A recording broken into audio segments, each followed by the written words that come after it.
Assalamualaikum warahmatullahi wabarakatuh. Perkenalkan, nama saya Wahyu Ningrat dari kelas 17 2A26 dengan NIM 17207032 dari Universitas Bina Sarana Informatika.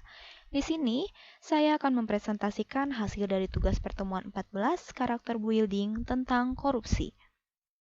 Apa itu korupsi? Korupsi dalam bahasa Latin yaitu corruptio, yang berasal dari kata corrumper, yang secara harfiah berarti kebusukan, keburukan, kebejatan, ketidakjujuran, dapat disuap, tidak bermoral, penyimpangan dari kesucian.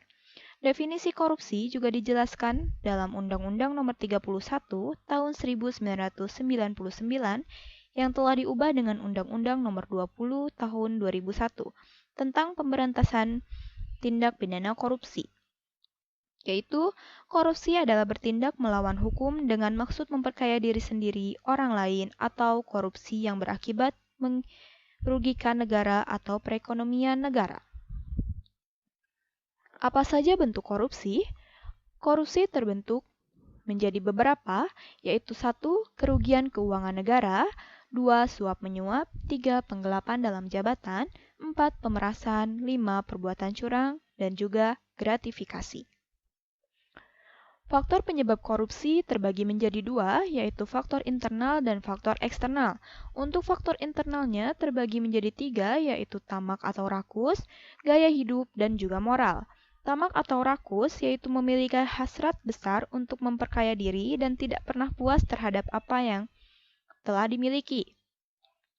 Gaya hidup atau perilaku konsumtif yang tidak diimbangi dengan pendapatan yang memadai. Moral, mempunyai moral yang lemah cenderung mudah tergoda untuk melakukan tindakan korupsi. Dan faktor eksternalnya sendiri terbagi menjadi 4.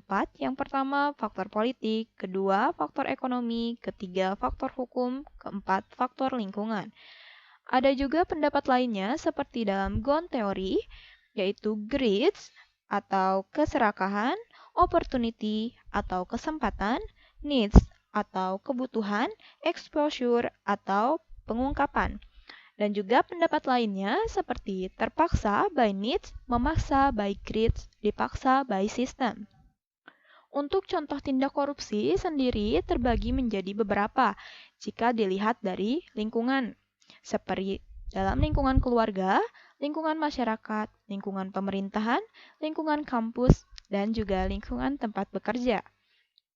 Untuk lingkungan keluarga, kita ambil contoh seperti mengambil uang kembalian belanja, itu termasuk tindak korupsi karena mementingkan keperluan sendiri.